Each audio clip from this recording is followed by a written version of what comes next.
Então é o seguinte, na verdade, o que ó, teve um programa desse, tá passando com os Estados Unidos. O cara nem sabe o que é espiritismo, Tá. mas é um cara que estuda reencarnação. O moleque era um pivete, né? Começou a falar pra mãe dele que ele era o pai dela, né? E ela achava estranho, só que ele sabia de coisas, lembrava de pessoas na foto que não tinha como saber.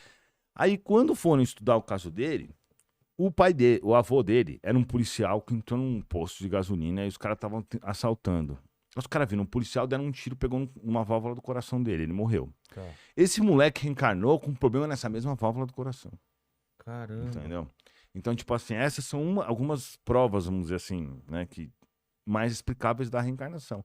É a mesma alma, por isso que ele detinha esse conhecimento sobre a vida anterior dele. Então, assim, nós temos os problemas. Vamos dizer assim, você é herdeiro de si mesmo. Se Deus existe, não tem como ele ser injusto a ponto de colocar uma criança nascer com problema mental e outra nascer saudável. Um cara nascer na África, naquela porcaria onde você não consegue nada, saneamento básico nem nada, e outro nascer Um berço de ouro. num berço de ouro. Então, assim, Deus não vai ser injusto. Então, você é o reflexo das suas escolhas. Nessa e na outra vida. Mas eu tô pagando por uma coisa que eu nem lembro, cara. Mas você, assim que você marca a sua alma e deixa de fazer isso pra frente. Então, por exemplo... Mas não seria melhor eu lembrar pra ir entender... Então, mas aí você tem que reclamar com Deus, porque... Não, mas você entendeu Eu sei, tô ideia? zoando. Se eu lembro porque que eu Sim. tô assim, eu até Mas aceitaria sabe melhor. qual que é o problema? É. O problema é que se você começar a ver seu histórico, você vai ver. Seu pai e sua mãe, normalmente, foram seus inimigos do passado. Ah, é? É. Mas se você for ver, ele te enfiou uma faca. Caramba. É melhor você não lembrar. Mas por que colocam como pai e mãe um inimigo? Exatamente por quê? Isso é o que eu falo. Ixi, Relaxa. vai ter muita coisa pra falar. Eu sempre defendo a seguinte tese, que o amor, na verdade, não existe. É? Porque o que acontece... Não dessa forma, né? Por que um pai e uma mãe gostam tanto dos filhos? Exato. Biologicamente. Que é um amor incondicional. Mas isso é um amor biológico, porque durante a vida biológica, durante toda a estrutura e o período que os nossos antepassados viveram, aqueles que não cuidaram da sua prole foram extintos. É, claro. Então só sobraram aqueles que cuidavam e se preocupavam mais da sua prole. Então quando você vê por exemplo, se você sai aqui na rua e você vê uma criança no frio, você sozinha, você já não sente aquela impressão, porque nós, seres humanos, estamos acostumados a cuidar das crianças, porque senão, aqueles que não cuidaram, aquela linhagem, aquele DNA daqueles que não cuidaram foram extintos. Então esse amor de mãe, ele é um recurso biológico, por isso que a mãe preza tanto pelos seus filhos. Então, o que o mundo espiritual faz? Ele utiliza desse recurso biológico para fazer com que uma pessoa inimiga da outra tenha um pouco de ternura e consiga diminuir as suas diferenças. Entendi. Entende? Por isso que você vê tanto pai e mãe quebrando o pau com o filho. Então, eu, por exemplo, tinha raiva da minha mãe, não entendia por quê. Nunca entendi isso por quê. Eu olhava pra minha mãe e tinha raiva dela sem explicação nenhuma. Quando eu comecei a conversar com os espíritos, eles me mostraram por quê. Porque ela tinha me prejudicado em outras vidas. E isso é um histórico normal da maioria das pessoas, né? Claro que tem casos que não, que a pessoa se dá muito bem com o pai ou muito bem com a mãe. Então, assim, essas relações familiares, elas servem realmente pra gente se ajustar entre nós. Mas aí não vira justificativa, por exemplo, Suzane von Richthofen usar um argumento desse? Não, mas Matei meus pais porque no passado eles sim, foram. mas aí isso não adianta. Entendeu? Sim, eu entendi, mas no caso dessa A dessa evolução mina, não essa mina acontece. é um espírito do mal, né, velho? por que Mas que com faz certeza ela tinha algum erro do passado. Mas não é por causa disso que ela cara. tinha que matar. Nada Não é se assim que justifica. resolve. Não, Ah, tá. nada se justifica. Com certeza ela tinha algo a se ajustar com os pais dela, mas não é matando, né? Porque ela já comprovou agora que ela é uma pilantra do caramba, uma assassina, psicopata, que manipula todo mundo, né? Inclusive, sempre perguntam sobre isso, né? Se ela realmente é quem parece, porque agora ela fica se fazendo de santinha, né? Mas óbvio que não é, né? Mas assim, tem gente que acredita. Mas o fato é que, com certeza, esses casos assim, é porque eles tinham essas diferenças do passado. Não que ela não seja capaz de matar outra pessoa, claro que é. Mas ela matou o pai e mãe porque ela devia sentir essa raiva que vem do passado. Só que o certo era o quê? Ela se ajustar e não sentir essa raiva e não fazer isso que ela fez, entendeu? Então, tipo assim, por exemplo, você pega uma alma do mal como Hitler. Como é que você vai colocar um cara desse na reencarnação se ajustar? Então. Você coloca ele como criança. Quando ele é criança, ele está acessível a receber novas informações. Você não adianta você pegar um cara desse e colocar como uma... Por isso que existe a infância, né? Nos planetas mais evoluídos, a infância não existe porque não tem essa necessidade. Mas aí você pega, você não vê aquelas crianças de 3 anos que o moleque é um capeta? Você nunca viu isso? Tá cheio de criança assim. 3 anos, não teve nem tempo, porque o que a ciência fala, né?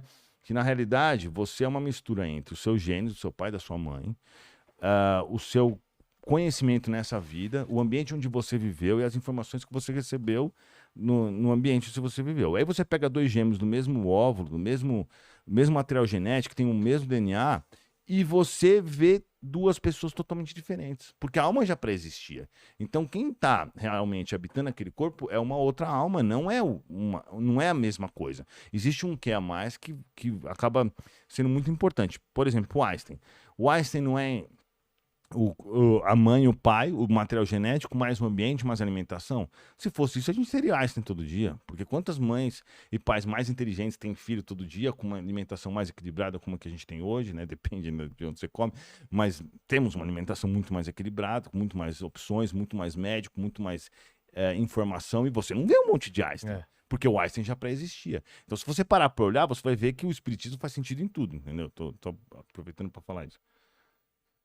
Mas tem essa dúvida, por exemplo. Eu não lembro quem eu fui e eu tô espiando por uma coisa que eu fiz. Sim.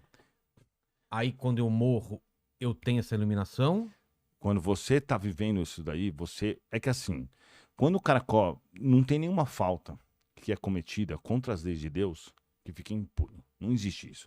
Não que Deus seja um vingador. Só que se você faz uma coisa errada, não adianta você chegar e falar, Deus me perdoa, eu vou pro céu e acabou. Inclusive tem uma história bem interessante que eu vou até contar aqui. Se você falou que eu posso contar a história, então é o seguinte.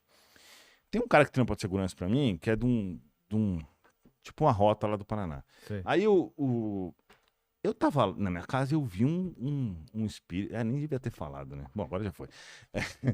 Mas aí eu disse, não, porque sei lá, né? Não é legal ficar identificando. Mas também não falei o nome dele. Tá bom. Aí eu tava lá na minha casa e eu ficava pensando, eu ficava olhando, do nada eu via, tinha flashes dele. Liguei pra ele e falei, cola aqui em casa que eu preciso conversar com você. Que eu vi que tinha um obsessor, um espírito, com raiva dele. Eu falei assim, vem aqui em casa que eu quero te falar com você. Ele falou, pô, por quê? Eu falei, vem aqui, seu idiota. Aí ele foi lá. Chegou lá, eu vi que tava o espírito do lado, com maior raiva dele. Aí eu fui lá, chamei o espírito e falei, mano, não dá pra você ficar aí, você tem que sair. Eu tenho dos espíritos assim, né? Aí ele aceitou e foi embora. Aí eu falei assim, mano... O que você oferece pro cara ir embora? Não, é que na verdade ele recebe a minha energia. Por isso que quando ele chega perto de mim, ele recebe a minha energia.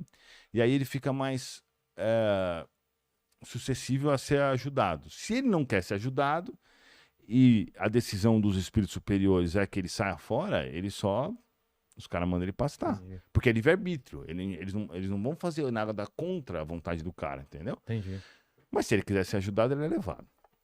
Aí eu falei assim, aconteceu isso, isso e isso. Eu falei, eu vi um cara de bermudinha, chinelo, camiseta. Ele falou, putz, mano, você não vai acreditar o que aconteceu. Eu falei, o quê? Ele tava dormindo mal. Porque normalmente quem tem obsessor acaba dormindo mal. Ah, é? Né? Ei. Sabe quando não consegue dormir bem? Porque na hora que você dorme, você sai do corpo. Aí ele vai lá e pau, entendeu? Aí tudo bem. Aí ele começou a me contar que ele chegou numa situação que os bandidos estavam morrendo, né? E aí a hora que ele chegou, o cara tava morrendo. Aí o cara tava, Deus me perdoa, me perdoa. Mas o bandido tinha feito um monte de coisa absurda, né? Na hora ele quis dar um bônus, né? Tipo, me perdoa Deus que vai pro céu, né? O cara tava todo baleado morrendo. Aí ele chegou e viu que o cara tá falando isso, virou pro cara e falou assim, eu te perdoo, filho, pode ir. Aí o cara falou, tá bom, e morreu. Ele falou que o cara fez, e morreu. Porque, Aí ele disse que quando o cara morreu, beleza. Só que o que aconteceu? Quando o cara morreu, o cara percebeu que, na verdade, ele morreu, já saiu no mundo espiritual, porque isso varia, né? Cada pessoa morre de um jeito. Ele se viu e percebeu que aquele cara tinha zoado ele. Entendi. Ele ficou com raiva. Ah. E aí ficou vivendo essa semana com o cara, entendeu? E eu vi esse cara, porque quando eu dei essa descrição, era exatamente a descrição que ele me deu do cara que morreu, entendeu? O cara tava puto com ele. Tava puto e colou nele. E acontece muito isso. Outra coisa que acontece muito Como você convenceu ele a ir embora? Só pela energia? Não, eu falei pra ele, ó, não tem como ser... Porque a culpa não era dele, na verdade. Tipo assim, a culpa da morte do cara não era bem dele. Então ele não tinha como penalidade ter que ficar com um cara desse enchendo o saco dele. Embora, assim, os caras só pensam nisso, né? Em matar bandido. Mas, tipo assim, não era uma penalidade dele. Então, não tinha lógica. Isso provavelmente aconteceu para que eu pudesse vivenciar essa essa coisa, entendeu?